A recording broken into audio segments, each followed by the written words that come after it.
Ang kapal naman ng mukha mo na magpakita pa rito sa bahay. Wala ka na ba talagang nararamdaman na hiya sa katawan mo? O kahit na konsensya man lang? Ikaw ang dahilan kung bakit namatay ang tatay mo. Hindi ko ba pwedeng makita si Papa kahit sa burol niya lang? Wala ba akong karapatan dito? Anak rin naman niya ako ah. Oo, anak ka nga. Pero anak ka lang niya sa labas. Hindi ka na dapat pumunta rito dahil wala ka ng kadugo rito. Si Mario na nga nag-iisa mong kadugo. Namatay pa ng dahil sa'yo. Hindi ko kasalanan ang nangyari. Pinauwi ako ni Papa. Bakit ba ayaw niyong maniwala sa akin, Mama? Huwag mo akong tatawagin, Mama. Hindi kita anak. Anak ka lang ng asawa ko sa ibang babae at kahit na kailan, hindi ko matatanggap ang katulad mo na palaging kamalasan ng daladala sa pamilya namin. Kung alam ko lang na ikaw ang magiging dahilan para mawala sa amin si Mario, hindi na sana ako pumayag na tumira ka rito. Charlotte! Grabe naman kayo sa akin. Akala niyo ba kayo lang ang nasaktan? Akala niyo ba kayo lang ang nahihirapan sa pagkawala ni Papa? Oo na, kasalanan ko na. Isisi niyo sa akin ang lahat. Pero sana naman, hayaan niyo ako makita si Papa kahit sa mga huling sandali niya lang dito sa mundo. Ang kapal ng mukha mong gustuhin na makita siya, ikaw nga ang dahilan kung bakit siya nawala. Paano ba natitis yun, ha, Tobias? Bakit ba ang kulit niyong matanda ka? Hindi ko nga kasalanan na nangyari. Bigla niya akong pinauwi sa kalagitnaan ng paglalakbay namin. Hindi ko naman alam na may masamang mangyayari nun. Dahil kung alam ko lang, ay hindi ko naman siya iiwan eh. Kung talagang mahal mo ang tatay mo, kahit anong sabihin niya, hindi mo siya iiwan. Kung talagang gumagana yung utak mo, alam mong maraming aswang pero iniwan mo pa rin. Dahil nga ang sabi niya, hindi niya ako kailangan. Ang sabi niya, may iba siyang makakasama. Kahit na ano pang gawin mong dahilan, ikaw pa rin ang dahilan kung bakit siya namatay. Pinauwi ka niya para makaligtas ka. Kasalanan mo ang lahat ng ito. Ang mabuti pa, umalis ka na rito. Eto, ayan, sa'yo na yung mga biskwit na yan. Ibahan mo sa paglalayas mo. Ayan, yan na lahat yan. Isaksak mo sa baga mo. Ang sama-sama talaga ng ugali niyo. Kahit kailan ay... Ano? Sasagot ka ba? Ha? Ayan! Ano? Masakit ba? Mamumulay ang pisngi mo kakasampal ko pag hindi ka tumigil, ha? Tama na! Hindi niyo ako pwedeng saktan! Tuluyan nang hindi nakapagpigil si Tobias. Kinuha niyang muli ang balde ng biskwit at hinagi sa ginang. Wala nang pakialam si Tobias kung tamaan ng mga nakikipaglamay sa tapat ng bahay. Gulat na gulat ang ginang. Hindi nito inakala na sasabog ng ganon ang binata. Matagal na ako nagtitimpi sa pagiging reyna-reynahan mo ah. Baka nakakalimutan mong matanda ka. Mamamahin ni Papa ang bahay na yan. At hindi naman kayo kasal ni Papa kaya wala kang pakialam kung diyan pa rin ako tumira. Subukan mo akong pagbawalan ulit na pumunta rito. Ipapalit kita kay Papa sa kabaong. Nanlaki ang mga mata ng ginang sa narinig. Dire-diretso naman ang binata papasok ng bakuran at saka lumapit sa kabaong ng ama. Kahit nagbubunga nga pa si Pasita ay wala na siyang pakialam. Ang mahalaga na lamang sa kanya ay ang makita si Mario na kanyang ama. Kilalang manunugis ang ama ni Tobias sa kanilang lugar. Marami nang natugis na aswang ang tatay niya na naging dahilan para maging sikat ito sa nakararami. Si Tobias ang kasakasama ni Mario sa tuwing meron silang dapat itumbang aswang. Kaya nga lang, medyo minala sila ng madali ng mga aswang si Mario. Ang pagkakaalam ni Tobias ay nadumog ng aswang ang kanyang ama. Yun ang sabi ng ilang manunugis na naghatid ng labi ng lalaki. Sa pagkawala ng kanyang ama, sinabi niya sa kanyang sarili na hindi siya papayag na hindi siya makakaganti. Huwag kang mag-alala pa. Igaganti kita. Uubusin natin ang mga aswang na yun. Bumuntong hininga na lamang si Tobias. Pinukulan niya ng tingin ang kanyang stepmother na tangkasanang lalapit sa kanya. Tumigil ang ginang sa takot na pagbuhatan na siya ng kamay ni Tobias. Tumigil ka na ha. Igalang natin ang burol ni Papa. Naglakad na palabas ng bakuran ng binata. Nagsarado na lamang ang kanyang kamao nung mga sandaling yun. Nanggigigil siya na may halong pighati. Masyado kasing biglaan ng lahat kahit ang iba rin nilang kapwa manunugis ay nagtaka rin sa nangyari. Habang naglalakad sa hindi malamang direksyon, napadaan si Tobias sa bahay ng kanyang kaibigan na si Elman. Napatigil ang lalaki sa pagpukpok sa upuan nang makita siya sa labas. O tol, nabalita ako nangyari kay Mang Mario. Nakikiramay ako tol ha. Maraming salamat, Tol. Pupunta ako mamaya. Nandun ka ba? Hindi. Iwas muna akong makita ko mukha ng stepmother ko eh. Gusto ko lang igalang yung burol ng tatay ko. Ah, okay sige. Pero pupunta pa rin ako sa burol mamaya. Tol, kapag kailangan mo ng kausap sabihan mo lang ako. Si Papa nga pala, nagmumukmok sa loob. Hindi niya matanggap na nawala ang tatay mo eh. Alam mo naman, matalik na magkaibigan ng dalawang yon. Pakisabi kay Manggarin, tibayan niya lang. Kagaya ng ginagawa kong pagpapakatibay. O sige tol, punta mo na kung saan ka pupunta ngayon. Tatapusin ko lang tong nawasak na silya namin eh. Tinapik pa ni Elman ang balikat ni Tobias. Pilit ng ngiti na lang ang naisukli ni Tobias sa kaibigan. Hindi niya alam kung saan siya pupunta. Wala siyang gana sa lahat. Parang gusto niya na lang maglakad ng maglakad at bahala na ang kanyang paa kung saan siya dadalhin. Lutang na lutang ang isip ni Tobias. Paikot-ikot lang sa iisang ideya ang tinatakbo ng utak niya. Yun ay ang magantihan ang mga aswang na pumaslang sa kanyang ama.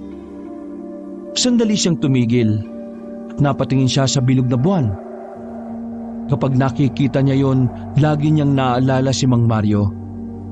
Palagi kasing pinapaalala sa kanya ng ama na kapag bilog ang buwan, ibig sabihin lang daw noon ay malalakas ang mga aswang sa ganoong oras.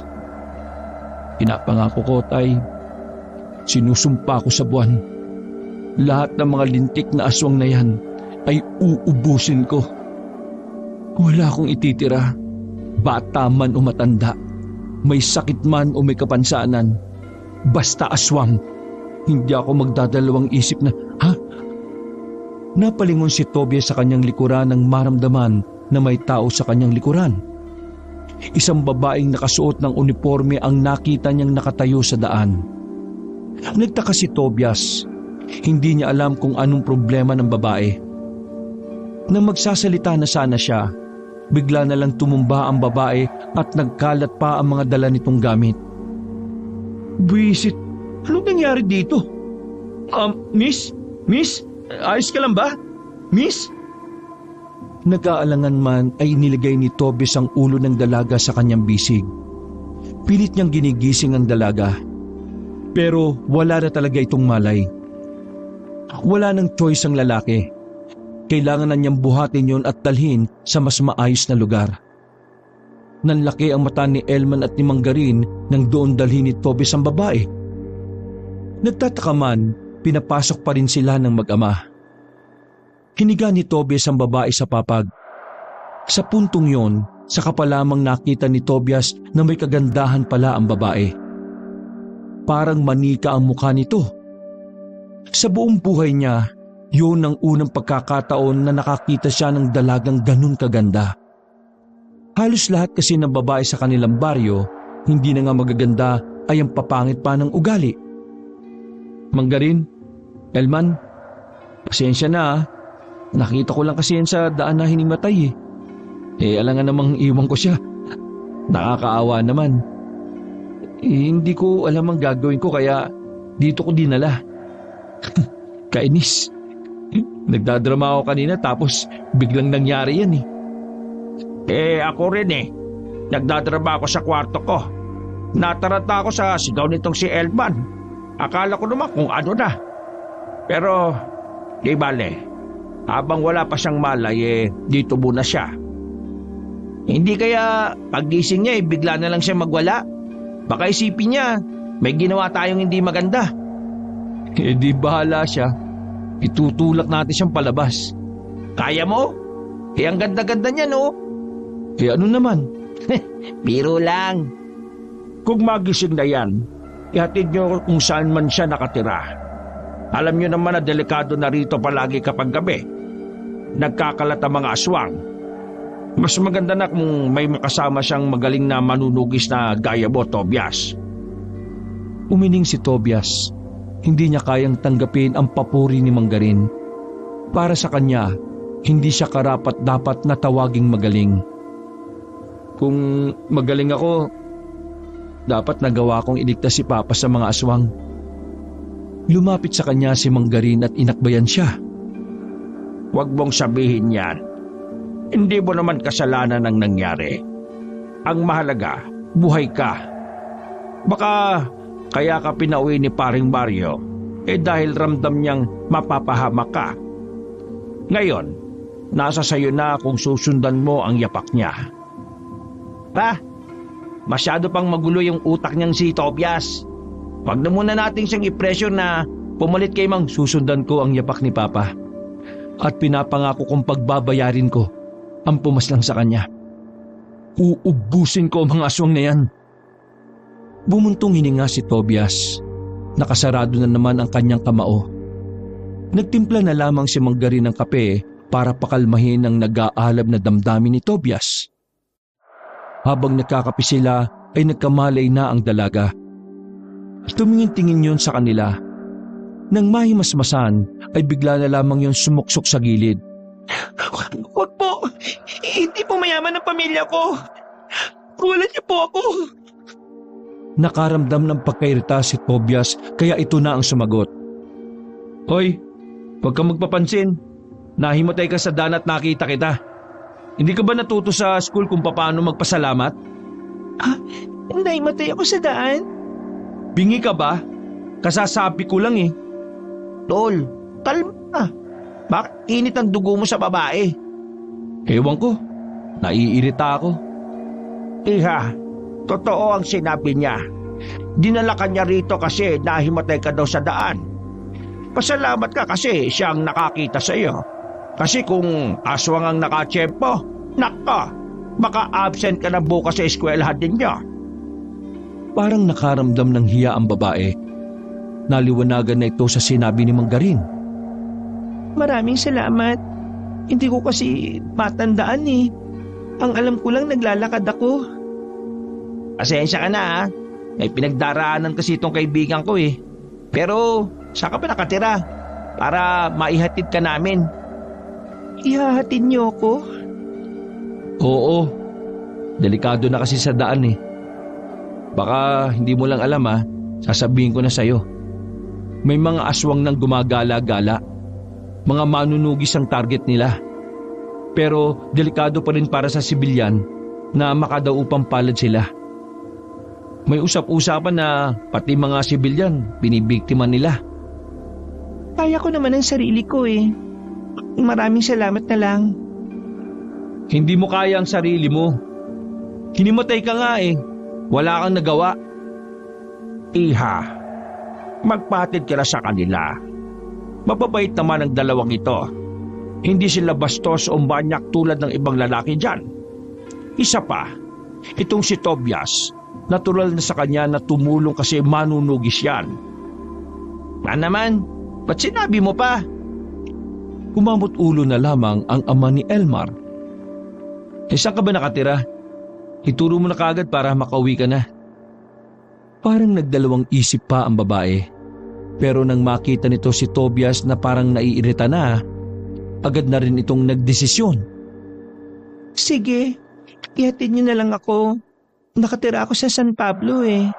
Araw-araw lang akong naglalakad kasi wala naman akong perang pamasahe. Malayo na yun ah. Hindi ka ba natatakot? Hindi. Sanay naman ako tsaka... Babae ka pa rin. Mukha ka ring mahina. Huwag kang makampante sa paglalakad ng nag-iisa ha. Hindi sa lahat ng oras, swerte ka. Tama siya, miss. Marami nang nabibiktima ngayon ng mga aswang at hindi na malabo mangyari sa iyo ang bagay na yon. Kaya para makaiwas ka, iwasan mo maglakad ng mag-isa, lalo na kung gabi. Maraming salamat sa paalala niyo. Kaya mo na bang maglakad? Ihatid ka na namin. Kaya ko na naman na. Bay dapat lang. Lumabas na sila ng bahay. Ihahatid nila ang babae sa kung saan man yun nakatira. Para kay Tobias, isang malaking abala yun sa kanya. Pero wala siyang magawa. Konsensya niya kung may mangyayari sa babae, tapos wala siyang ginawa. Mahaba-haba na ang nilakad na magkaibigan nang maalala nila na hindi pa pala nila kilala ang babae. Kaya naman hindi na nagdalawang isip pa si Elman na itanong yon. Mukha naman kasing walang balak si Tobias na malaman ang pangalan ng dalaga. Miss, ano nga pala pangalan mo? Tawagin niyo na lang akong Leonora. Leonora? Ang ganda naman ng pangalan mo. Porque kapangalan lang ng dati mong syota, maganda ng pangalan. Utot mo. Natatawa at nahihiya na lang si Elman. Hindi niya inakala na babarahin siya ni Tobias.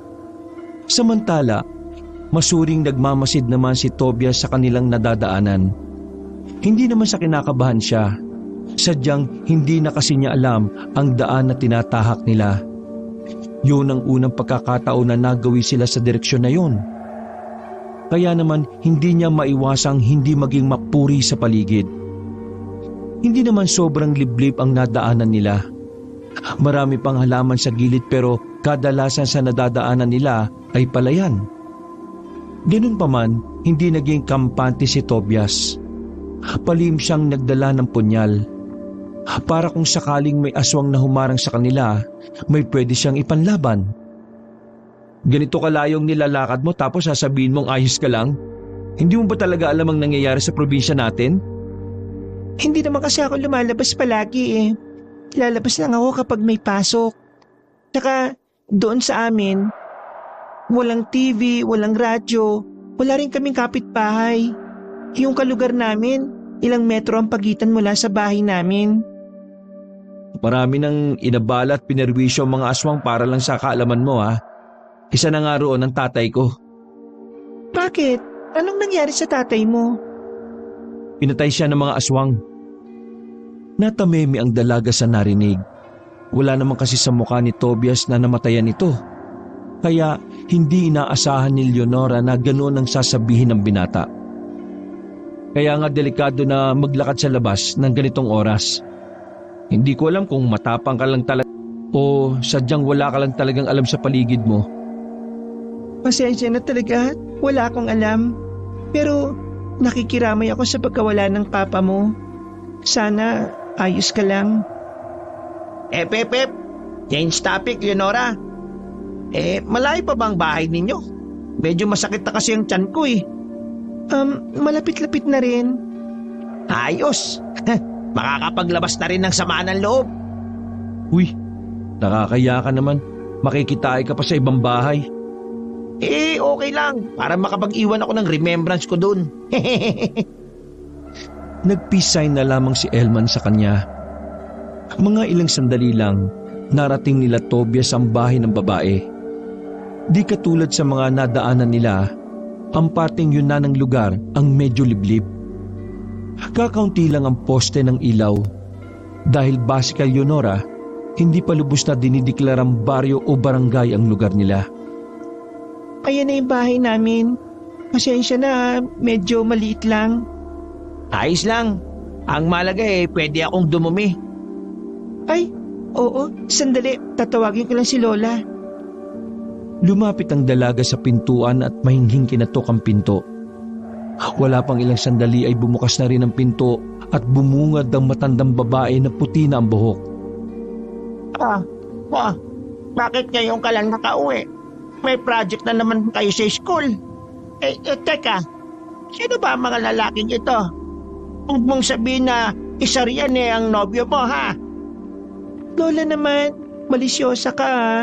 Wala akong nobyo sa kanila. Nagmagandang loob lang sila na ihatid ako. Magandang gabi ho. Nakita ko po kasi siya na hinimatay sa daan. Ako lang ang naroon kaya tinulungan ko po siya.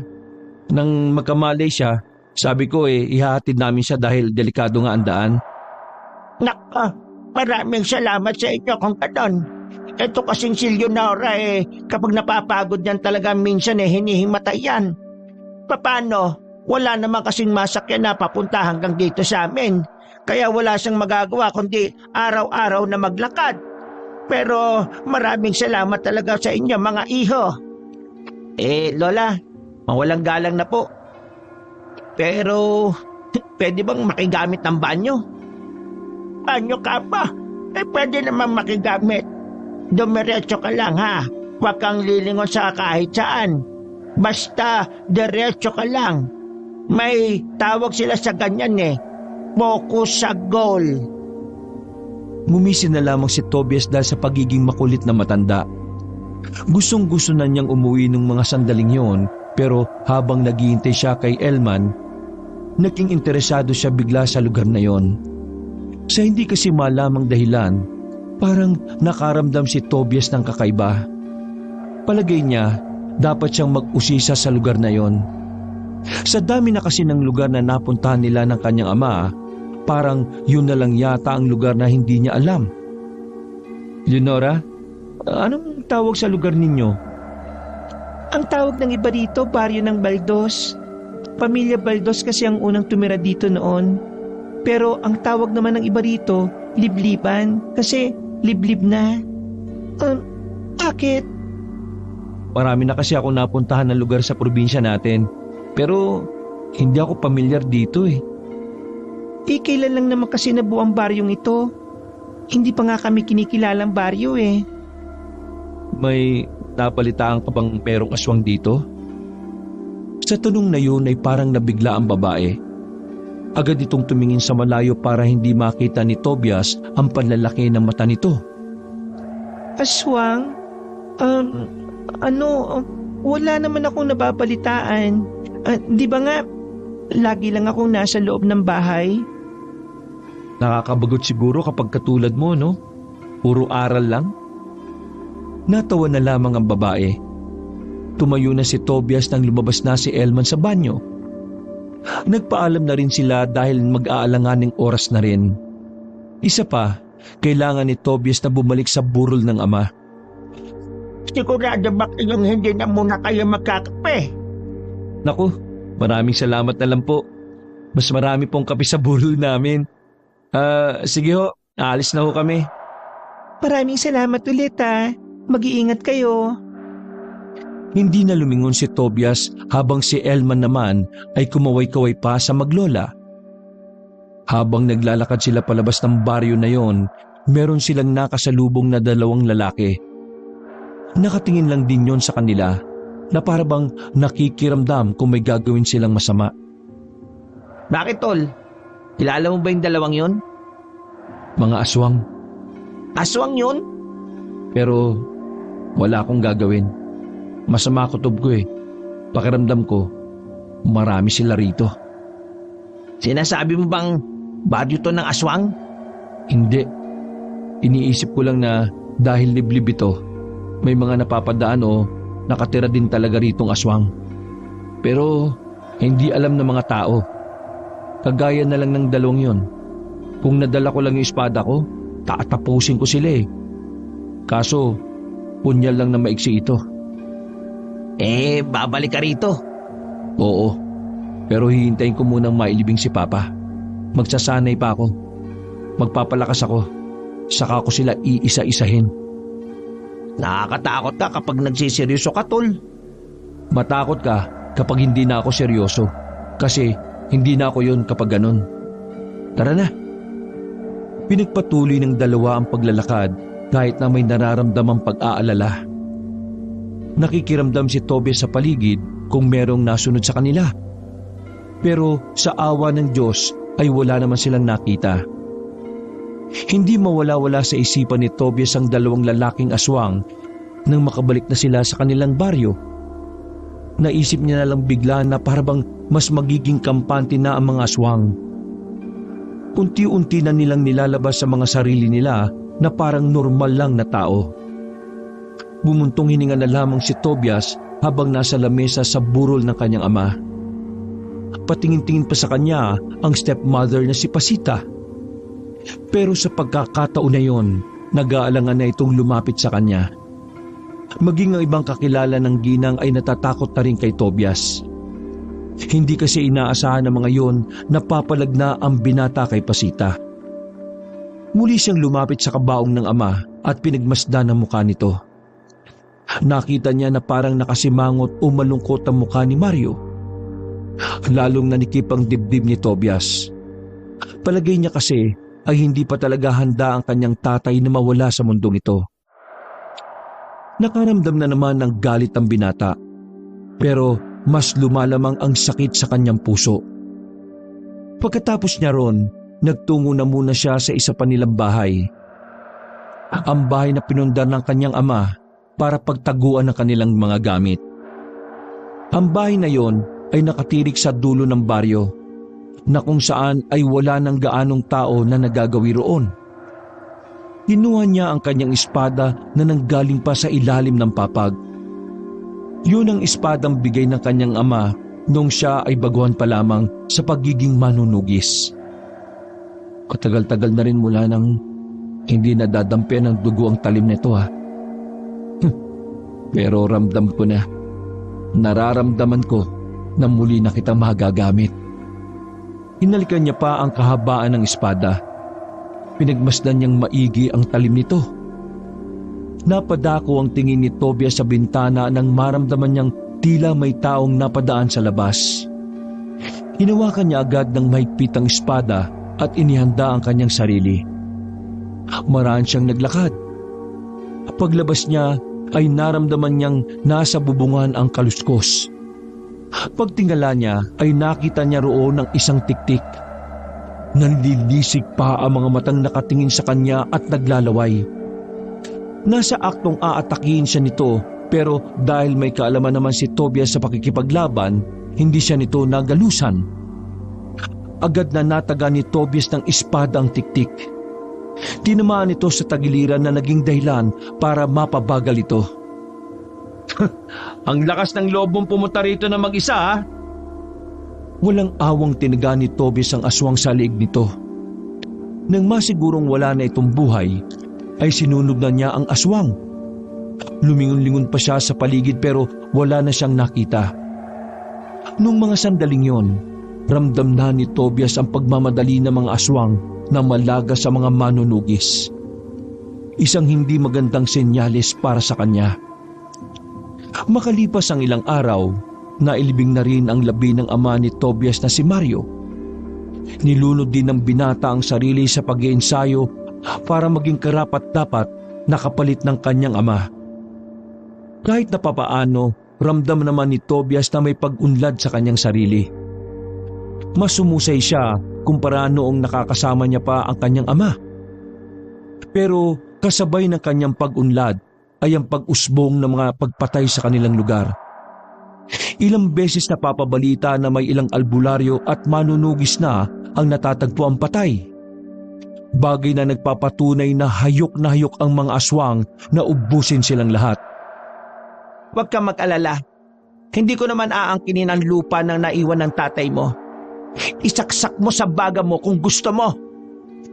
Wala ka naman kasing karapatan talaga kasi hindi ka naman tunay na asawa. Itong bahay lang ang pwedeng mapunta sa'yo. Wala naman na akong pakialam sa bahay na ito kasi mabubulok na rin. Hindi ba pwedeng hati tayo sa lupa? Napangisi si Tobias. Noon pa man alam na niyang naghahangad din ang ginang sa mga maiiwan ni Mario. Hindi. Bakit? Sino ka ba? Ibibigay ko ang lupa sa tao makakapagpalago ng sakahan ni Papa. Kanino mo naman ibibigay Sa mga kamag-anak mong hilaw? Wala ka na ron. Basta hindi sa'yo. Nanggagalaiti ang ginang sa sinabing yon ni Tobias. Pero wala namang yung magawa. Sa batas, si Tobias lang talaga ang may karapatan sa lahat ng ari-arian na naiwan ng yumaong ama. Nagtungo si Tobias sa tirahan ni Manggarin at anak nitong si Elman. Sakto naman na nagpapahangin lang sa bakuran ang mag-ama noong mga sandaling yun. Pumasok si Tobias at saka nakangiting inabot ang papel kay Manggarin. Ano ito? Mga papeles siya ng lupain ni Papa. Bakit mo sa akin ibinibigay? Ikaw lang po kasi ang nakikita kung pwede magpatakbo ng sakana na iwan niya Sayang ang mga pananim doon. Sagana pa naman. Wala rin kasi akong alam sa ganyan Ikaw lang yung kasakasama ni Papa sa sakahan.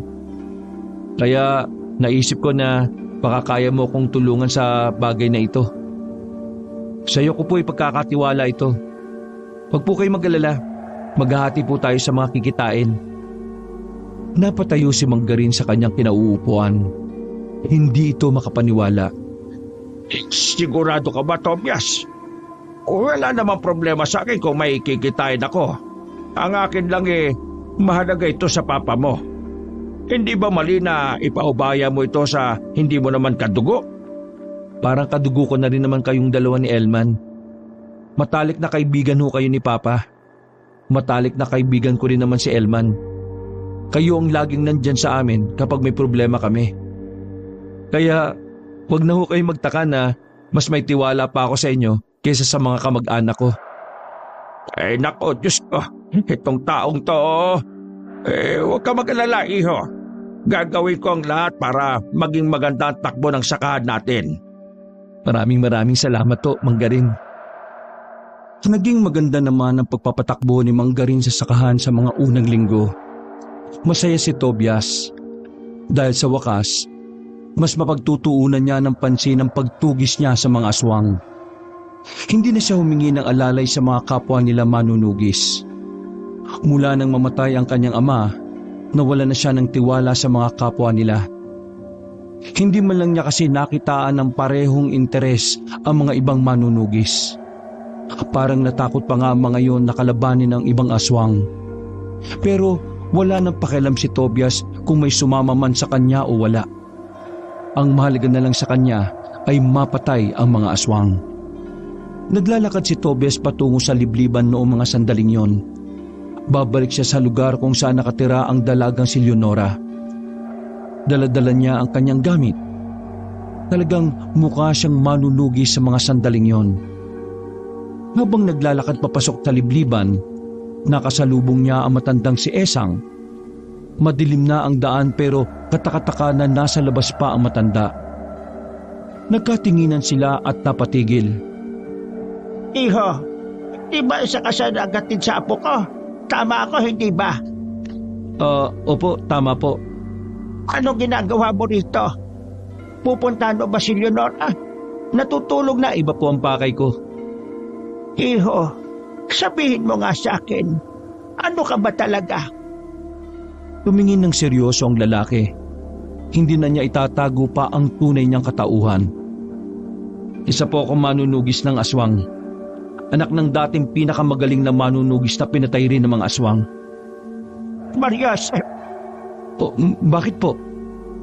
wala naman. Sige po, tutuloy na po ako. Hahanapin ko pa yung mga aswang sa lugar na ito. Hindi na nagsalita pa ang matanda. Baka sa mukha nito ang labis na pag-aalala at kaba. Samantala, dire-diretso lamang si Tobias sa paglalakad. Wala siyang nararamdaman na kahit na kaunting takot. Nilagpasan niya ang bahay nila Leonora. Tinungo niya ang nakikita niyang bahay sa hindi naman kalayuan. Walang dalang langis si Tobias kaya medyo mahihirapan siyang tukuyin kung sino ang aswang. Ang magiging basihan na lamang niya ay kung sino ang maaalarma. Tao po? Malakas ang pagkatok na ginawa niya. Mga ilang sandali lang ay agad din naman itong nagbukas. Bumungad sa kanya ang dalawang lalaki na nakita na niya nung una. Sa loob ay meron ding iba pa na nagtatakang nakatingin sa kanya. Nang kunin na ni Tobias ang kanyang espada, agad na nagbago ng anyo ang mga nasa loob. Huli kayo, balbon! Walang sinayang na pagkakataon ng binatang si Tobias. Agad siyang pumasok sa loob ng bahay. Kahit na medyo masikip, hindi siya natakot. Una niyang inatake ang dalawang lalaki na nasa gilid. Nakailag ang isa, pero hindi pinalad ang kasama nito. Kanya-kanyang gapang sa pader ang mga aswang. Mababangis at naglalaway-laway pa. Mga tiktik pala kayo! Mga mahihinang aswang! Pinuntong ni Tobias ang buong galit niya. Pinagtatataga niya ang mga naroon. Wala siyang pinatawad kahit na isa. Sa husay ni Tobias, hindi nagawang makapalag na mga aswang na naroon. Sa loob lang ng 1 minuto, nakabulagta na ang mga yon. Pagtingin ni Tobias sa labas, nakita niyang may mga tao nang nakakakita sa ginagawa niya. Kaya naman, hinila nila ang isang aswang at pinakita sa mga yon. Makinig kayo! May aswang sa lugar ninyo at kabilang ang mga ito sa mga yon. Kayo, wala bang aswang sa inyo? Nanginginig na umiling-iling ang mga tao. Natatarantang umalis sa mga yon. Hindi pa nakontento si Tobias. Sinunog niya ang mga bangkay ng mga aswang na kanyang napaslang. Kalmado lang siya sa gilid habang kumakain ng pinitas na bayabas. Parang wala lang nangyari. Naging halang na ang kaluluwa niya pagdating sa mga aswang. Nagsisimula pa lang ako. Iisa-isahin ko kayo, ha? Napatigil ang sasabihin ng binata nang biglang marinig niya ang magkakasunod na yabag ng paa. Tumayo siya nang makitang nasa labas na ng bakuran ng mga yon. Mga aswang ang mga yon. Inaasahan niya na may mga darating pa. Kaya hindi na niya maiwasang hindi masabik. Sa halip na mabahala dahil sa bilang ng mga aswang na naroon, mas lalo siyang tumapang at naging determinado. Kung sinuswerte ka nga naman, oh. Hindi nyo na ako pinahirapan pang hanapin kayo, ah. Muling ipinorma ni Tobias ang kanyang espada sa ere. Handang-handa na siyang lumaban. Mga ilang sandali lang, kanya-kanya nang naglundagan ang mga aswang. Hindi nagpatinag ang binatang manunugi sa mga yon. Ipinakita niya ang kanyang husay sa pag-ilag. Hindi rin pangkaraniwan ang opensang ipinakita ni Tobias. Kahit ang mga aswang na yon ay nagulat sa kanyang kahusayan. Oh, bakit kayo tumigil? 5 pa lang ang nababawas ko sa inyo, ah. Natatakot na ba kayo? Sa isang iglap lamang, nakahandusay na ang mga aswang sa lapag. Nagkakatinginan ng mga aswang na naroon. Buong akala ni Tobias ay aatrasan na siya. Pero hindi niya inaasahan ang mga sumunod na nangyari. Bigla na lang kasing may tumusok na parang karayom sa kanyang leegan. Dahil doon, naramdaman niya ang pamamanhid ng kanyang mukha. Sumunod doon ang bagyang pagkahilo. Buisit! Walang nagawa si Tobias kundi ang umatras. Mas mapapadali ang kamatayan niya kung papalagan niya ang mga yon. Napatingin siya sa gilid. Yun lang ang natatanging daan na pwede niyang suotan. Kahit na bahagyang nahihilo, hindi nagdalawang isip si Tobias na tumakbo papunta sa halamanan. Tumalon siya roon. Mabuti na lang ay nakakapit siya, kaya hindi siya natumba. Susuray-suray na tumakbo si Tobias papasok ng kagubatan. Pagtingin niya sa likuran ay nakasunod pa rin ng mga aswang. Habang tumatakbo, nararamdaman niya ng parang kaunting-kaunti na lang ay babagsak na siya. Umiikot na rin ang kanyang paningin. Buisit! Malas! Nang malapit na niyang maipikit ang kanyang mga mata, ay naramdaman na lamang niya na may malambot na kamay na humawak sa kanya. Hinila siya nito paalis bago pa man siya tuluyang mahabol ng mga aswang. Hindi na alam ni Tobias sa mga sumunod na nangyari. Nagising na lang siya na wala na siya sa kagubatan. May kaunting hilo pa rin siyang nararamdaman. Pero wala na ang pamamanhid ng kanyang mukha. Sinubukan niyang bumangon. Nakita niya si Leonora sa gilid. Habang ang matandang si Esang naman ay nagpipiga ng bimpo. Leonora? Kami ang nagligtas sa iyo ni Lola. Ano bang nangyari sa akin? Hinahabol ka ng mga aswang. Mabuti na lang ay naabutan ka namin ni Lola. Merong nakatusok sa liig mo eh. Karayom yun na binabad sa lason. Lason? Nalason ako? Huwag kang mag-alala. Natanggal na namin ang lason sa katawan mo bago pa ito kumalat. Ligtas ka na, iho. Tobias, isa ka palang manunugis. Pero hindi ka dapat pumupunta rito na mag-isa. Kung inakala mo na mahihina ang mga aswang dito, nagkakamali ka. Hindi man sila mabamangis, pero marami silang alam na pwedeng gamitin sa tao. Matatalino ang iba sa kanila. Yan ang dahilan kung bakit muntikan ka nang mamatay sa lason. Alam mo na may mga aswang dito pero wala kang sinabi sa amin bago pa kami pumunta rito. Hindi na nakasagot pa si Leonora nang marinig nilang may mga kumakatok sa pintuan. Base sa boses ng narinig nila ay galit na galit ang nasa labas. Nako, nandito na sila, Leonora. Langis, ipahid mo sa kanya. Dali-daling pinahid ni Leonora ang kulay asul na langis. Walang nagawa si Tobias kahit na ayaw niya ang amoy nito. Halika rito. Dito ka magtago. Hindi, lalabanan ko sila. Hindi mo sila kakayanin. Sige na, halika na. Pwersahan siyang hinila ng babae. Dahil bahagya pa siyang nahihilo, ay madali siyang naipasok sa aparador ng dalaga. Binuksan ng matandang si Esang ang pinto. Agad na pumasok ang isang lalaking payat at namumutla ang muka. Medyo maangas ang tindig at boses nito.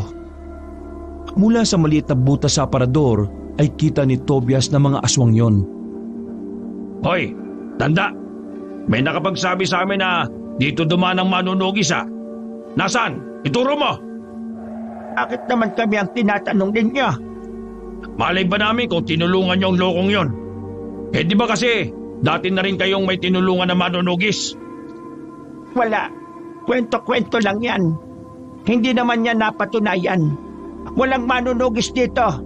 Umalis na kayo. Kasi kung hindi, isusumbong ko kayo kay Suprema. Kapag napatunayan ko na tinatago niyo ang manunugis dito, hindi kami magdadalawang isip na idamay kayo. Wala akong pakialam kahit na isa ka sa pinakamatandang aswang ng henerasyon. Inamoy-amoy pa ng lalaking si Topper ang bahay. Pero dahil sa langis na pinahid ni Leonora kay Tobias ay hindi nila naamoy ang manunugi sa aparador. Inis na umalis sa mga aswang na yon. Nang masiguro ng maglola na wala na ang mga yon ay saka na nila pinalabas si Tobias. Pero bigla na lang kinuha ni Tobias ang gunting na nasa gilid. Wala ang kanyang espada kaya yun na lamang ang kanyang dinampot. Aswang kayo? Aswang din kayo? Tobias, hayaan mo kami magpaliwanag. Paliwanag? Anong paliwanag ang sasabihin nyo? Niloko nyo ako. Pare-pareho lang kayo mga aswang na magagaling manlinlang. Nasaan ang espada ko? Tayin ko kayo. Iho, kumalma ka. Hindi kami ang mga aswang na dapat mong kalabanin. Dahil katulad niyong mga tao, ang mga aswang ay nahahati rin sa dalawang uri. May masasama at may mabubuti. Sinasabi mo bang mabubuti kayo? Tumango ang matanda. Hindi nyo ako maloloko, ano? Alam ko ang ugali ng aswang. Iisa lang kayo. Naiintindihan ko ang nararamdaman mo, Iho. Pero makinig ka sa sasabihin ko. Kilala ko ang ama mo, si Mario. Siya ang pinakamahusay na manunugis ng probinsyang ito. Minsan na rin kaming nagtago, pero wala siyang ginawa sa akin dahil alam niya hindi ako gaya ng iba. Alam kong hindi ka panipaniwala, pero ako ang nagbibigay ng impormasyon sa ama mo tungkol sa mga aswang. Noong araw bago siya mamatay, nagkausap kami. Sinabi ko sa kanya kung ilan ang mga aswang, ang mga pangalan ng mga opisyal ng aswang, mga kuta kung saan at kung ano-ano pa. Manahimik ka! Huwag mo nang bilugin ang ulo ko. Kaming dalawa ni Lola ang kumamot kay Mang Mario bago siya mamatay. Natamimi si Tobias sa kanyang narinig nang si Leonora na ang nagsalita. Lalong humigpit ang pagkakahawak niya sa gunting dahil ang kanyang tatay na ang pinag-uusapan. Hindi totoong kumakalat sa baryo nyo na si Mang Mario ay pinatay ng mga aswang. Alam kong alam mo na hindi siya basta-basta mapapaslang ng mga aswang, Tobias. Tao ang pumaslang sa iyong ama, hindi aswang. Anong sinasabi nyo? Hindi namin alam kung bakit siya pinaslang. Pero nung sandaling pinuntahan niya kami habang naghihingalo siya, sinasabi niya sa amin na kilala niya ang mga pumatay sa kanya. Mga manunugis na hindi niya na nagawang banggitin pa ang mga pangalan. Basta habang ginagamot namin siya, sinabi niya sa amin na kapag nawala siya, bubungkalin na ng mga aswang ang sementeryong nakabaon. Nasa sementeryong yun ang mga katawan ng mga aswang na maalamat. Mga aswang na malalakas at kahit sino ay hindi yun basta-basta matatalo. Sinabi niya sa amin na hindi dapat mangyari yon dahil katapusan na ng lahat kapag nangyari ang gusto ng mga aswang. At ang masaklap pa raw nito, may mga taong nakikipagtulungan sa mga aswang. Tama na! Huwag niyo nang sirain sa akin ang kapwa ko manunugis. Hindi niyo kami mapag-aaway-away. May kinuwang kung anong papel ang matandang si Esang. Nilapag niya yon sa lamesa. Ilang araw bago siya mamatay, nakipagkita siya sa akin para kumalap ulit ng impormasyon. Bago siya umalis, binigay niya yan sa akin. Sinabi niya sa akin na kapag napahamak siya, saka ko lang daw ibigay ang papel na ito sa kanyang anak. At ikaw ang alam kong anak niya. Kaya huwag ka mag-alala, hindi ko yan binasa. Kinuha ni Tobias ang papel. Pagbuklat pa lamang niya ay nakilala niya agad ang sulat kamay ng kanyang ama. Bigla niyang naalala ang sandaling naabutan niya si Mario na may sinusulat sa papel. Ganun na ganun ang papel na nakita niya noon. Kaya naman nakumbinsi siya na galing nga yun sa kanyang ama. Habang binabasa niya ang sulat, hindi siya makapaniwala sa kanyang mga nalaman. Unti-unti niyang nabitiwan ng gunting. Marami pa siyang gustong sabihin sa amin noon pero di na niya kinaya. Ang huli na lang niyang hiniling sa amin ay dalhin siya sa ilog para doon siya malagutan. Ang ilog na madalas niyo raw puntahan noong bata ka pa. Tuluyan ang nagbagsakan ng mga luha ni Tobias sa kanyang mga nalaman. Dahil sa sulat, nalaman niya na ang sinasabing sementeryo ng mga aswang ay nasa mismong lupain ni Mario. Ang lupain na tinatayuan nila ng malawak na sakahan. Base rin sa sulat, kakamkami ng mga aswang ang sakahan at doon huhukayin ang katawan ng mga malalakas na aswang. At dahil wala na nga si Mario, nararamdaman ni Tobias na hindi na malabong mangyari ang binabalak ng mga aswang. Ang hindi lang malaman ni Tobias ay kung sino ang mga taong nakikipag-ugnayan sa mga aswang. Sino ang mga manunugis na sinasabi ni Esang. Maniwala ka sa amin, hindi kami masamang aswang. Napipilitan lang kaming mamuhay ng ganito dahil wala kaming choice. Nasaan ang espada ko? Hindi na nagdalawang isip si Esang na ibigay yon kahit na maaari silang paslangin na lang bigla ni Tobias. Huwag kang magpapadalos-dalos. Hindi lang aswang ang kalaban mo rito. Kailangan mong malaman muna kung sino ang mga traidor sa samahan ng mga manunugis. Iho, ikaw lang ang makakapigil sa binabalak ng mga kapwa naming aswang. Kaya sana, pag-isipan mong magbuti ang mga hakbang na gagawin mo. Wala pa rin po akong tiwala sa inyo. Pero maraming salamat sa mga sinabi niyo sa akin. Sige po, kailangan ko nang umalis. Tobias, sasamahan kita. Hindi na. Kaya kong lumaban mag-isa. Mapapakinabangan mo ko. Marami akong pwedeng sabihin sa iyo na kahinaan ng mga aswang. Isa pa, kailangan mo ng alalay, lalo pat dalawa ang kalaban mo rito. Tama si Leonora, iho. Kailangan mo ng makakasama. Marunong din naman makipaglaban ng apo ko. Marunong ding manggamot. Magtiwala ka sana sa akin. Gusto lang namin ni Lola na tumanaw ng utang na loob sa ama mo. Dahil mula nang buhayin niya kami, nagkaroon kami ng pagkakataon na makitang muli ang kabutihan. Huminga na lamang si Tobias. Ayaw man niya na may makakasama, pero napagtanto na lang din niya na mas maigi na rin yon.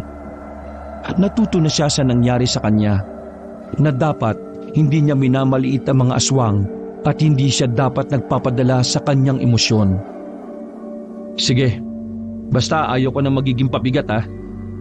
May isa pa pala akong dapat sabihin sa iyo. Ano ho yun? Gamitin mo ang espada ng iyong ama. Yun lang ang makakapatay sa pinuno namin. Tumango na lamang si Tobias bilang pasasalamat. Isinuot na ng binata ang kanyang damit. Binalutan niya ng tela ang espada na may mga bahid pa ng dugo. Lola Esang, hindi pa rin ako 100% na naniniwala sa inyo. Kaya sa oras na lokohin niyo ko, yari sa akin tong apo ninyo. Wala namang problema sa akin. Basta, nasa sa iyo pa rin yan.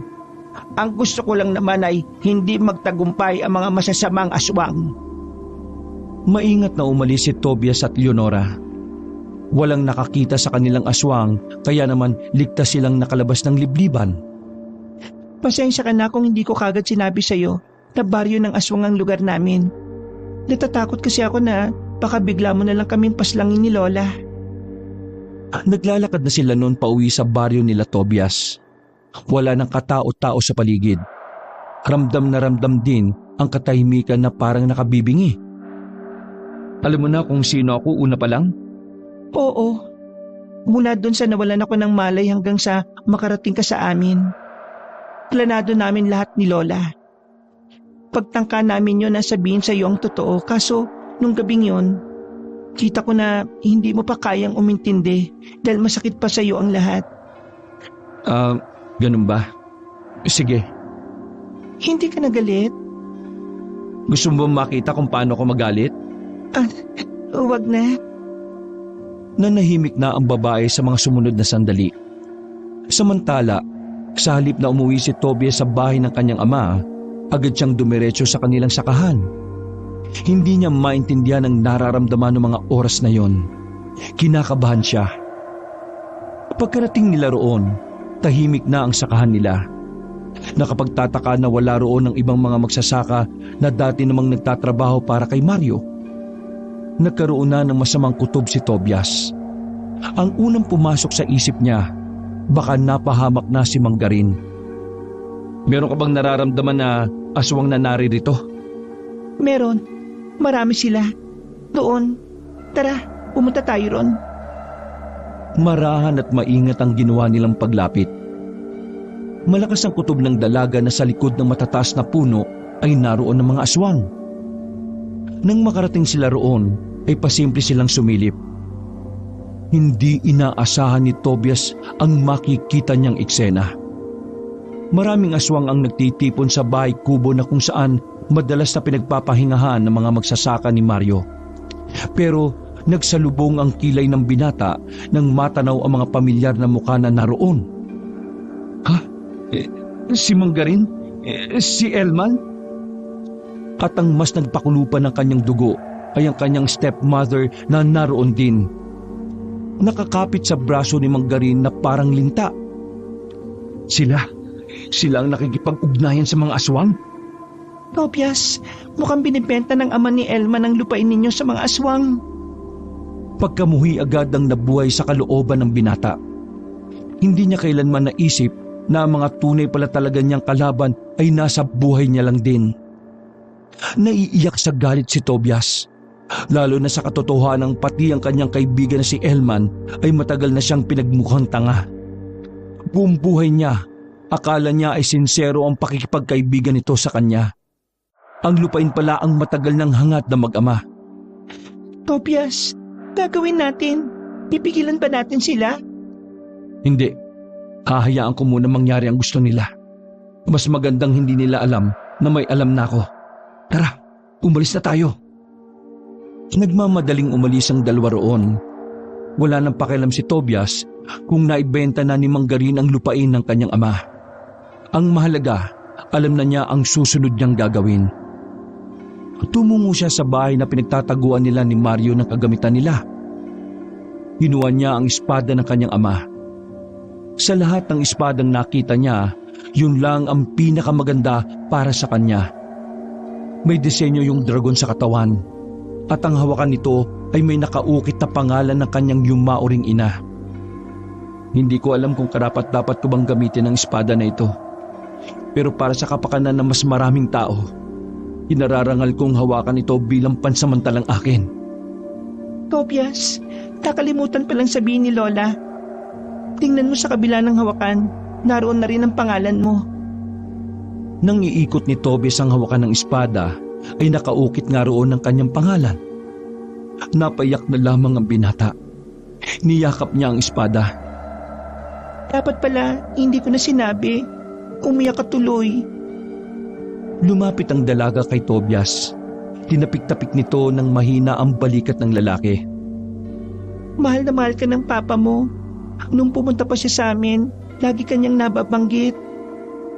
Pero bakit hindi niya sinabi sa akin ang tungkol sa sementeryo ng mga aswang? Dahil ayaw kanya madamay dito. Ayaw niyang magulong buhay ang danasin mo. Sa totoo lang, ayaw nga ng papa mo na sumunod ka sa yapak niya eh. Maraming salamat sa mga impormasyon na sinabi mo sa akin. Pero dito ko na lang muna sa bahay na to. May pupuntahan lang ako.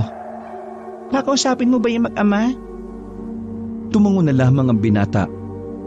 Dala-dala ang espada ng kanyang ama ay naglakad siya patungo sa kinaroroonan nila Elman at Manggarin. Nang nasa tapat na siya ng bakuran, nakita niya si Elman na pasipol-sipol habang nagpapakulo ng tubig. Habang tinitingnan niya ang kaibigan niya, hindi niya pa rin maintindihan kung papaano siya nito tinraidor. Uy, Tobias! Gabi na! Anong ginagawa mo dyan? Lumapit si Elman sa kanya nang may ngiti sa muka. Normal lang ang pakikitungo nito na parang wala itong ginagawang masama. Napadaan lang ako. Gusto ko lang kayong kumustahin kung nasa maayos ba kayong kalagayan.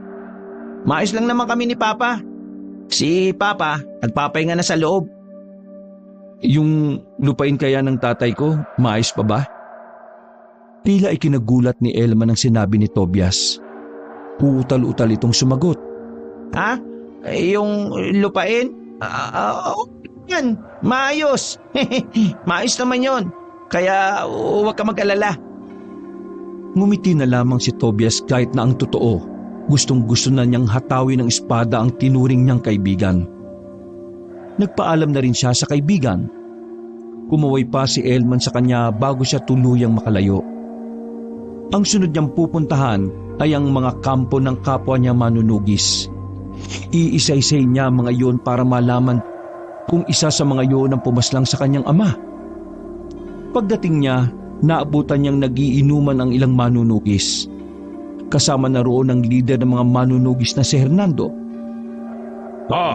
Tobias, napadalaw ka. Long time no see ah. Hindi sana long time no see kung dumalaw lang kayo sa burol ng tatay ko eh. Yun ba? Pasensya ka na ah. Nakatanggap kasi kami ng tip na maraming aswang sa norte kaya ayun, mas inuna namin yon. Seryoso ka ba? Isang malakas at mahusay na manunugis ang namatay, pero inuna niyo pa ang mga aswang? Yun naman ang dapat eh. Maraming inosente ang mapapahamak kapag... Biglang hinugot ni Tobias ang espada ng kanyang ama. Nanlaki ang mata ni Hernando nang mapansin na espada yun ni Mario. Tobias, anong ibig sabihin nito? Nagulat ang lahat nang makita nilang nakatutok na sa liig ng pinunong manunugis ang espada. Pagugot ka pa lang na espada, dapat alam mo na ang sagot sa tanong mo. Pero hanggang sa itutok ko sa iyo to, nagtatanga-tangahan ka pa rin? Ibaba mo yan, Tobias. Hindi yan magandang biro. Maging ang ibang manunugis doon ay nakikiusap na kay Tobias. Pero wala siyang pinapakinggan. Simpleng sagot lang naman ang gusto kong marinig sa inyo eh. Siguraduhin mo lang na magugustuhan ko ah. Sino sa mga kasamahan natin ang pumaslang sa tatay ko? Ano ka ba? Di ba pinaslang siya ng mga aswang? Bakit mga kasamahan natin ang pinagbibin? Sumagot ka na maayos! Nagtukunan ng kaunti ang leeg ni Hernando nang ibaon pa ni Tobias ang espada. Sino sa mga nandito ang pumatay kay Papa? Sumagot ka na maayos! Kung hindi, tutuluyan na kita! Sa takot na mas bumaon pa ang talim sa lalamunan, napilitan na lamang na umamin ang matanda. Oo na. Amin na ako. Kasama ako sa pumaslang kay Mario. Pero hindi ko naman talaga gusto yun eh. Nasilaw lang ako sa pera. Agad na nag-init ang ulo ni Tobias. Humigpit ang hawak niya sa espada. Pero hinintay muna niya kung sino-sino ang mga nakasama ni Hernando. Ang mga kasama mo? Sino-sino? Si Umeng, si Jando, at si Duroy. Sila! Apat kami! Nagkukuluan ng iba nilang kasamahan sa kanilang mga nahalaman. Habang ang tatlong nabanggit naman ni Hernando ay hindi na makatingin ng diretsyo. Bakit niyo pinaslang si Papa? Dahil sa pera. Nasilaw lang kami sa pera. Sinong nag-utos sa inyo? Si paring Garin, siya ang nag-utos sa amin. Pinapatay niya si Mario sa amin. Alam mo ba kung bakit gustong mamatay ni Mang Garin si Papa? Ha? Hindi. Ang sabi niya, naiinis siya. Gusto niyang mawala si Papa para makuha ang lupain. Ibebenta niya sa mga aswang dahil ang lupain na yon ay libingan ng mga malalakas na aswang. Dahil sa ginawa niyo, ay malalagay sa alanganin ng buong probinsya. Kapag nabuhay nila ang mga aswang doon ng sabay-sabay, katapusan na natin. Hindi mo ba naisip yon? Hindi. Kailangan ko rin kasi ng pera eh. At saka, masyadong bida-bida ang tatay mo. Nalalagay kami sa alanganin ng dahil lang sa... Nakulat ang lahat sa ginawa ni Tobias. Nakita na lang nila na sumirit na ang dugo ni Hernando sa leeg. Sa ginawa ni Tobias, natakot ang 3 pang kasama ni Hernando. Pero hindi yung pinatawad ni Tobias. Dinaplisan niya sa hitang 3 dahil may naisip siyang gawin dito. Kayong 3, hindi ko kayo tutuluyan. Pero huwag kayong umasa na mabubuhay kayo. Kayong lahat dito, kung gusto niyong maligtas sa mga kamag-anakan niyo, ay sumama kayo sa hangarin ko. Pipigilan nating mabuhay ang mga aswang na nakalibing sa lupain namin. Nakuha ni Tobias ang tiwala ng iba pang manunugis. Ginapos nilang 3 traidor na manunugis. Habang si Hernando naman ay tinakpan na nila ng dahon ng saging. Walang umalma sa pagkamatay ng kanilang pinuno dahil nakasaad sa kanilang batas na kung sino man ang magtatraidor ay bitay o kamatayan ng kapalit. Kinabukasan, isang nakakagulat na balita ang pumutok sa kanilang baryo. Patay na ang pinuno ng mga manunugis. Pinaalam ng samahan na si Hernando ang pumatay kay Mario. Sa nangyaring yun, naging aligaga ang mag-amang Elman at Garin. Samantala, nabuo na ang plano ni Tobias. Alam na niya ang gagawin pagsapit ng gabi. Kinahapunan, pinuntahan ni Tobias si Elman. Gusto malaman ni Tobias kung ano ang nararamdaman ng mag-ama. At kagaya ng kanyang inaasahan, wala sa wisyo ang dalawa. Hindi makausap ng maayos. Bagay na ikinatuwa ni Tobias dahil nagmumukhang tanga si Elman at Mang Garin sa kanyang harapan. Mang Garin, palagay ko nakakuha ko ng hustisya. Ang saya-saya ko. Hindi ko akalain na ang totoong pumaslang sa tatay ko nasa paligid ko lang pala. Ay, ganun ba? Mabuti naman at nalaman na rin natin kung sino ang may sala. Ay nako, pambihira talaga yung si Hernando. Mabuti nga sa kanya yan. Baka sa kilos ni Mang Garin ang pagiging aligaga, pero nanatili lang si Tobias na kunwari ay walang alam. May dala po akong pagkain. Tara, kumain tayo. Kailangan po nating i-celebrate ang tagumpay na ito. Walang nagawa ang mag-ama nang pumasok na si Tobias ng kanilang bahay. Inilatag ni Tobias ang lechong manok na binili niya pa sa kabilang baryo. Siya na rin ang nagsandok ng kanin para sa dalawa. Tol, maraming salamat ha. Hindi na kami mag-uulam mamayang gabi. Walang anuman. Hindi naman na kayo ibang tao sa akin eh. Sige na, kumain na tayo. Nakangiti si Tobias sa dalawa. Wala pang ilang minuto nang kainin ni Elman at Mang Garin ang manok ay nakaramdam na rin ng pagkahilo ang dalawa. Hindi kayo ibang tao sa akin. Kaya naman gusto kong iparana sa inyo ang kakaibang sakit. Napangisi na lamang si Tobias. Walang kamalay-malay si Elman at Mang Garin sa kanilang sasapitin. Matapos ipakuha ni Tobias ang mag-ama ay pinuntahan naman niya ang ginang na si Pasita. Pinatulog niya rin yon at dinala. Pagsapit ng gabi, nagtungo na rin si Tobias at Leonora sa sakahan na pagmamay-ari ni Mang Mario. Nagtayo sila ng pansamantalang kubo sa gitna mismo ng lupain. Sa loob ng kubo ay naroon ang ibang miyembro ng manunugis. Habang sa labas naman ng kubo ay naroon si Aling Pasita, Mang Garin at Elman. Kapwa sila nakagapo sa nakabaon na kawayan. Tobias, kailangan ba natin gawin yan sa kanila? Walang kapatawaran ang ginawa nila sa tatay ko. Huwag ka mag-alala. Hindi naman tayo ang papas lang sa kanila eh. Ha? Hindi mo sabihin. Maya-maya, darating na ang mga aswang. para simulan ng pagbubungkas sa mga nakabaon sa sementeryo. Yang tatlong yan ang magiging hapunan nila. Naglakad palapit si Tobias sa kinaroroonan ng tatlo. Wala siyang nararamdaman na awa sa mga yon kahit na ano pa ang sabihin nila. Tol, kawalan mo na ako rito. Napilitan lang naman ako sumama kay Papa eh. Hindi ko talaga gusto pangyari yun. Nakita kita kagabi. Kasama ka sa pagbenta ng lupain sa mga aswang. Sobrang saya mo nga nang tumanggap kayo ng pera eh. Ngayon, sabihin mo sa akin na hindi mo ginusto. Kasi, laban na Elman. Hindi siya makikinig sa'yo. Tobias, hindi ako nagsisisi sa ginawa ko sa tatay mo. Kahit napatayin mo ako rito, wala kang maririnig mula sa akin na sorry. Inggit na inggit ako sa tatay mo eh. Binata pa lang kami, nasa kanya na lahat ng pabor ng mga tao. Siya ang sikat, siya ang matalino at magaling. Inagaw niya sa akin ang mama mo. Lahat na lang ng dapat sa akin ay napunta sa kanya. Tama lang ang ginawa ko. Masyado na siyang pumapapil sa baryo. Siya na kinikilala ng bayani. Habang ako walang nakakakilala sa akin. Kahit na anong gawin kong pagpapakahusay sa panggagamot, wala pa rin. At lahat ng yon ay dahil sa ama mo hindi niya kasalanan kung mababang uri ka. Tapos siya hindi.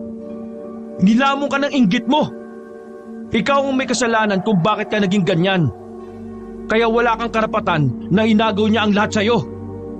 Wala akong pakialam kung humingi ka ng tawad o hindi eh. Dahil mas magiging masaya pa ako kung matitikman mo ang impyerno kasama ng mga mahal mo sa buhay. Ganun naman kasi, sabi ko na kasi sa iyo kagabi, pagkuha natin ng pera umalis na tayo ng baryo. Ayan tuloy ang nangyari sa atin. Isa ka pa, Pasita. Wala kang kwentang tao. Minahal ka ng tatay ko ng totoo. Pero anong ginawa mo? Niloko mo siya at kasama ka pa sa nagplano sa pagpaslang sa kanya. Napakawala mong puso! Hindi makapagsalita ang ginang. Hiyang-hiya ito at tila nawala ang angas sa muka. Maya-maya pa ay sumenyas na rin si Tobias sa isa nilang kasamahan. Nagbuhos ng isang balding dugo ng baboy sa harapan ng tatlo. Yun ay para mas madaling maamoy ng mga aswang at makalapit kina Manggarin. Tol! Ano to, Tol? Para saan to, Tol? Tultulin mo mukha mo. Hintayin nyo na lang yung mga bisita ninyo. Sabay na pumasok si Tobias at Leonora. Sa loob ng kubo sila naghintay sa pagdating ng mga aswang. Makalipas lang ang halos isang oras, naririnig na nila ang malalakas na angil mula sa kagubatan. Dahil doon, paulit-ulit na nagmamakaawa si Elman kay Tobias. Pero hindi lumabas si Tobias hanggat wala pa ang mga aswang. Maganda kayong lahat. Papunta na sila. Tumango ang ibang manunugis. Maging si Leonora ay inihanda na rin ang sarili. Hindi nagtagal, narinig na lamang nilang nagsisigaw ang tatlo sa labas. Kasabay nito ay ang mga ingay na nagmumula sa mga aswang. Hindi nakatiis si Tobias. Lumabas na rin siya ng kubo. Nadatnan niyang sinisimulan ng lapain ng tatlo. Mabuti na lang ay natigil agad ang mga yon nang makita si Tobias. Hindi malaman ni Tobias kung bakit niya yun ginawa. Kung tutuusin, dapat ay wala na siyang pakialam na mamatay sina Elman. Pero nakakaramdam siya ng inis dahil kahit nakamuhi-muhi ang kasalanan nila, hindi kaya ni Tobias na pantayan ang kasamaan ng mga yon. Para bang may nagsasabi sa kanyang puso na mali na ipakain niya sa mga aswang sila Manggarin. Ganon din ang tatlong manunugis na traidor, na siya namang nasa kabilang banda ng kubo at nakatali rin. Agad na naglayuan ang mga aswang. Walang namatay sa mga nakagapos, sa halip prinotektahan pa nila ang mga yon. Tol, maraming salamat. Pero bakit mo kami niligtas? Hindi ko kayo niligtas. Batas ng tao ang bahala na sa inyo. Mga kasama, pakawalan niyo sila. Bahala na sila kung paano nila ililigtas sa mga sarili nila. Natamimi si Manggarin sa narinig niya. Samantala, nagsimula na rin ang sagupaan. Bawat isa kina Tobias ay ipinaglaban ng lupain na yon. Hindi yun maaaring mapunta sa mga aswang. Dahil kapag nagkataon, magtatagumpay ang mga aswang na ibalik ang mga mababangis na kalahi nila. Habang nagkakagulo, nakita ni Tobias ang sinasabing pinuno ng mga aswang. Yun lamang ang nag-iisang may pakpak sa mga yon. Tumakbo si Tobias patungo sa kinaroroonan ng pinunong aswang. Hindi siya nagdalawang isip na atakihin ito, pero bigla na lang itong lumipad sa itaas. Sandali itong nawala. Mga ilang sandali lang, may lumipad ng aswang na nasa likuran niya. Tinamaan si Tobias ng kalmot nito. Mahaba ang kuko ng aswang kaya agad na dumugo ang kanyang likuran. Visit, mukhang mahihirapan ako sa isang to. Kailangan kong unahin ng niya. Pinagandaan ni Tobias ang sunod na atake ng aswang na yon. Sandali niyang tiningnan ng mga kasama. Kampante siyang hindi nadedehado ang mga manunugis. Kaya naman tinuon na lamang niya ang atensyon sa kalaban. Nagulat na lang si Tobias nang biglang lumitaw sa dilim ang pinunong aswang. Tangkang kakalmutin siya nito ng mahabang kuko nang biglang sumulpot si Leonora. Hinila siya nito. Ang kaso nga lang, si Leonora ang tinamaan ng kalmot. Malalim ang hiwa ng babae sa tagiliran hanggang sa bewang. Bakit mo ginawa yun? Huwag mo akong intindihin. Kaya ko ang ganitong sugat. Kung ikaw ang tinamaan nito, patay ka na. Mabilis ang kalaban mo. Dalhin mo siya sa gubat dahil mahihirapan siyang lumipad doon. Bilis! Kami nang bahala sa mga aswang na nandito. Tumakbo si Tobias papasok sa kagubatan. Epektibo naman yon dahil sinundan siya ng pinunong aswang. Lumugar si Tobias sa maraming puno. Kahit madilim ay naging bentahe yun sa kanya. Dahil kasi sa mga puno, naririnig na niya ang kilos ng aswang. Hinawakan niya ng mahigpit ang espada ng kanyang ama. Humugot siya ng malalim na paghinga para magkaroon ng maayos na konsentrasyon. Ilang sandali lang, naramdaman na lang niya na nasa likuran na niya ang aswang. Agad na umilag si Tobias. Nataga niya yun sa pakpak.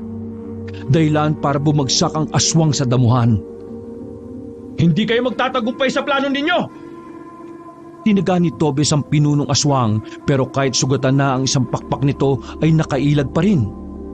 Nagawa pa nga nitong makaatake na nagdulot ng sugat naman sa mukha ni Tobias. Masyado kang maligalig ha! Eto pa!